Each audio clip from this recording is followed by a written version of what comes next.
আসসালামাইকুম। নতুনের সময় থেকে আমি আবার হাজিরাম নতুন কিছু নিয়ে। সবাইকে জানাচ্ছি রমজানের শুভেচ্ছা। তো আশা করি সবাই ভালো আছেন, ভালো থাকেন তাই কামনা করি। তো ওইটা হচ্ছে আমি আজকে কাঠগোলাপের একটা ডিজাইন দেখাবো, যে শাখা পোশাখা যেদিকে দিয়ে আমি এখানে তো মূলত হচ্ছে যে ডিজাইনটাকে দেখানোর জন্য সে আমার ভিডিওটা করা, তেমন কিছুই না। তো ওখানে হচ্ছে আমি কাঠগোলাপ যেহেতু সাদা হয়, আমি এখানে হলুদ দিয়ে সম্পূর্ণ করব। আমি ফার্স্টেই বলছি সেখানে হচ্ছে ডিজাইনটাকে দেখানোর জন্য। তো এটা হচ্ছে আমি বডিটা করে দেবো, শাখাটাকে আমি করে নেবো এটা দিয়ে।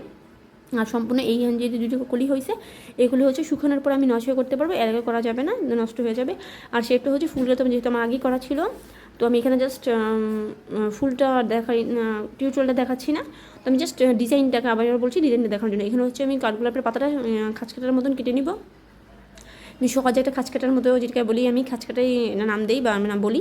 তো এই খাঁচ কাটার মতো আমি কেটে নিব। তারপর হচ্ছে এটা আমি লাগিয়ে দেবো। আমি এখানে 3টা পাতা দিচ্ছি, আপনার চাইলে কম বেশি দিতে পারেন, কোনো সমস্যা নেই।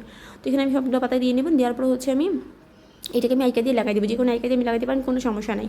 আর এখানে হচ্ছে অবশ্যই শুকানোর জন্য আপনি এটাকে অনেক সময় দিতে হবে। আমি ফার্স্টে কাজটা করার পর হচ্ছে প্রায় 3 ঘন্টার পরে ধরছি, যেহেতু অনেক নর্মাল ছিল, নরম ছিল।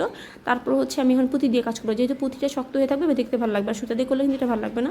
তো আমার ডিজাইনটা কেমন হয়েছে জানাবেন। আর অবশ্যই আমি ফার্স্ট আমি রং তুলি দিয়ে কাজ করছি, সেটা কেমন হচ্ছে সেটা জানাবেন অবশ্যই। তো আজ এই পর্যন্ত, আল্লাহ হাফিজ।